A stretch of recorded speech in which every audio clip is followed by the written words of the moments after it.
I'm sitting there waiting for her to get off work, and I'm watching Johnny Carson do The Tonight Show. Right. And then I'm walking across the hall, and I'm watching Red Fox do Sanford and Son. Then I go across the hall, and I watch Flip Wilson do The Flip Wilson Show. Then I go across the hall again, and I watch Freddie Prinze do Cheek on the Man. You're seeing all of this at a young age. I'm just going from studio to studio to studio. I'm watching them do talk shows, game shows, soap operas, and sitcoms. I said, you know what? This is how I'm gonna spend my life.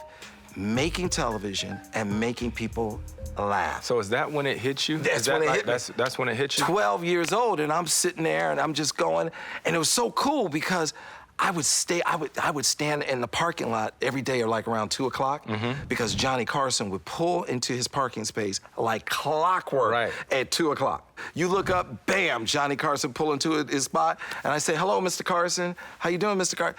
Your monologue guest last night was great. I love that joke about so-and-so. And he said, thank you. And over time, he's like, thank you, Byron. He got to know my name. Know your name. Because I would conveniently be there by that parking space, Mr. Carson, that joke, right? I would always do that.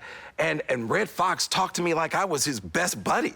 Like, I'm like a little kid. I would have absolutely loved to meet Red Fox. Oh, my God, man. He talked to me. He would come up. He was old school. So he would come up to me, Chris. He'd be like, hey, Byron, come here. He'd go, you want some cabbage? You want some cabbage? And I go, cabbage? And he pulled out a wad of cash.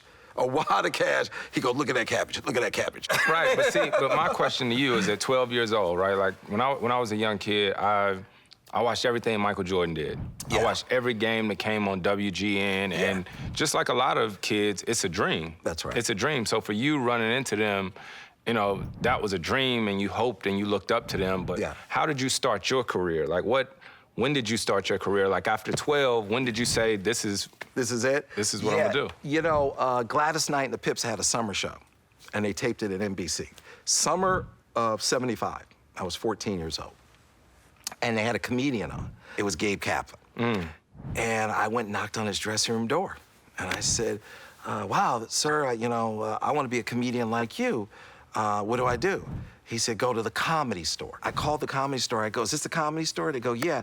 And I said, so let me ask you something. Do you sell jokes or do you sell gags? They go, what the hell are you talking about? This is not a super, it's a comedy club. It's called. Right. I go, oh, okay. I go, I want to be a comedian. They go, okay, we have Monday night tryout nights. Monday night tryout nights? They go, yeah. They said, you know, you can go on stage at like 8 o'clock, but you got to get here and sign up, but you should get here early. I go, okay, no problem. I'll get there early. He didn't know I was 14 years old. I get there at 9 in the morning. So I get there at 9 in the morning, and I sit on the curb. I literally sat on the curb from 9 in the morning on Sunset until like 7:30 at night, and I'm just writing jokes.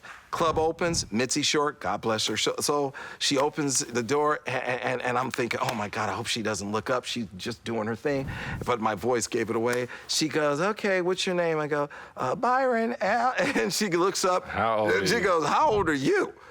I go, I'm 14, ma'am. She goes, you can't be in here. I'll lose my liquor license. She goes, and I started to walk. She goes, wait a minute. She goes, you just stay in the parking lot. And when it's time for you to go on stage, I'll send somebody to get you. But you go on stage and you immediately get out of here. Get out of here. So I go on stage, I do my thing. And this guy comes up to me and he goes, who wrote those jokes? I go, I wrote those jokes. He goes, how old are you? I said, I'm 14. He goes, can I get your phone number? I go, sure. He goes, I may have a friend who wants to write jokes with you. We write jokes with some people. I said, okay, I give him my number. I get a call 1 week later. And this guy calls me up, he goes, can I speak to Byron? I go, yeah, this is Byron. He goes, this is Jimmy J.J. Walker from Good Times. Yes, exactly. He's hotter than the sun. Right. This is 1975, right? And he says, my man, Wayne Klein, says you're funny. And if my man, Wayne Klein, says you're funny, then you're funny. He says, so listen up, why don't you come on over here and write some jokes with me and my guys? You want to write some jokes with me and my guys? And I go, let me ask my mom. And so he goes, oh my God, he's got to ask his mom. You're a kid. Right, I'm a kid, right? So then I heard this dude in the background goes, tell his mom not to worry, we'll have some cookies and milk for him. And then Jimmy said, Dave, be nice. So my mother says yes. I go to Jimmy's apartment.